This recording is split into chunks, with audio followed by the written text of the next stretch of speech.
नमस्कार। आज हम रिश्तों में एक खास तरह के भ्रम पर बात करें। जी। इसकी प्रेरणा रामायण की एक जानी मानी कहानी से मिलती है। जी। हमारे पास जो सामग्री है उसका शीर्षक है माया मृग, संबंधों में भ्रम का पीछा। हम्म। और ये बताती है कि कैसे वो हजारों साल पुराना सुनहरा हिरन हम्म। वो आज भी है हमारे बीच। अच्छा। किस रूप में? हाँ। बस रूप बदल गया है। जी। शायद कोई बहुत आकर्षक मुस्कान या कोई नया इंसान जो किसी वादे जैसा लगे। दिलचस्प है। तो ये समझना है कि ये प्राचीन कहानी आज भी उतनी ही प्रासंगिक कैसे है। बिल्कुल। चलिए इसी की गहराई में उतरते हैं। हाँ। तो कहानी शुरू होती है दंडकारण्य से। हाँ। जब सीता जी एक अद्भुत बहुत सुंदर सुनहरा हिरन देखती हैं हम्म। और उन्हें उसे पाने की इच्छा होती है, जी। और राम जी फिर उसके पीछे जाते हैं। हाँ, वो जाते हैं। लेकिन वो हिरन वो तो असली था ही नहीं। नहीं था। वो मारीच नाम का राक्षस था, रावण ने भेजा था। एक धोखा, एक जिसे कहते हैं माया। और इसी एक घटना ने पूरी कहानी का रुख ही मोड़ दिया। बिल्कुल। उसी से सीता जी का अपहरण हुआ और फिर वो युद्ध, वो सब।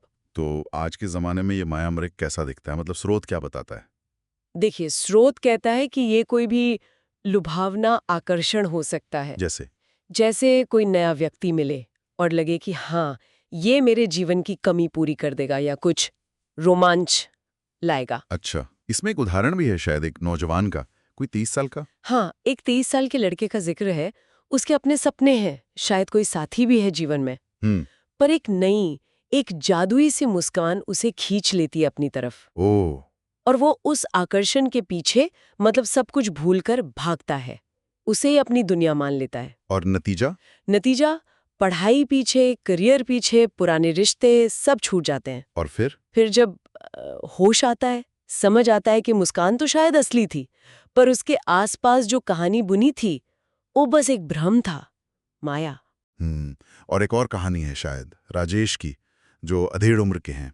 जी, 42 साल के राजेश, हम्म। शादीशुदा, बच्चे हैं, घर है, नौकरी भी ठीक है, ऊपर से देखें तो सब सेट है। हाँ, सब ठीक लगता है। लेकिन फिर एक कॉन्फ्रेंस में वो मिलते हैं एक 26 साल की इंटर्न से। अच्छा। और वो लड़की उनकी तारीफ करती है, सम्मान देती है। तो राजेश को लगता है कि शायद मेरे जीवन में कुछ कमी है, शायद मैं कुछ और बेहतर डिजर्व करता हूँ। वो आकर्षण। हाँ। और वो अपनी पत्नी के साथ बिताए 20 साल, वो त्याग, वो संघर्ष, वो सब जैसे धुंधलाने लगता है। वो उस नए सुनहरे हिरन के पीछे चल पड़ते हैं। बिल्कुल। पर जैसा स्रोत कहता है, राम जी को तो सत्य जानने पर लंका जीतनी थी। हाँ। राजेश को क्या मिलता है? कोर्टरूम, टूटा हुआ परिवार और बच्चे जो नजरें चुराते हैं। ओहो।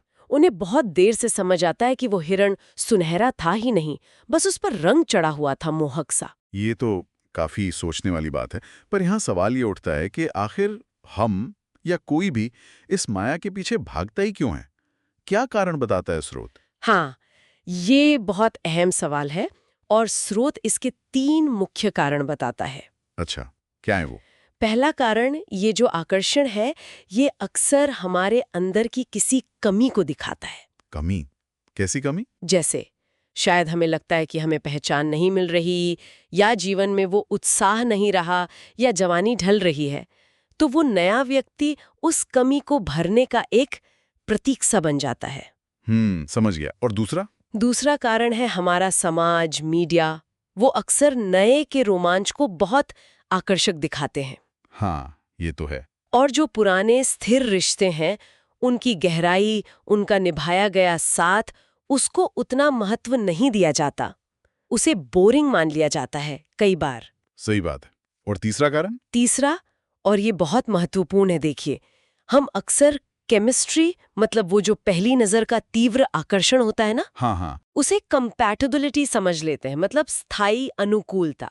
केमिस्ट्री और कंपैटिबिलिटी, इनमें फर्क है? बहुत बड़ा फर्क है। सच्ची कंपैटिबिलिटी, सच्ची अनुकूलता, वो धीमी आंच पर पकने वाले रिश्ते जैसी है, जो समय के साथ मजबूत होती है।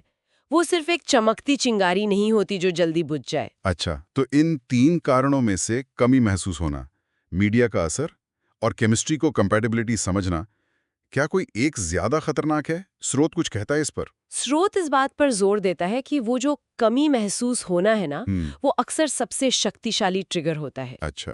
क्योंकि जब अंदर खालीपन लगता है तो बाहर का कोई भी आकर्षण बहुत लुभावना लग सकता है।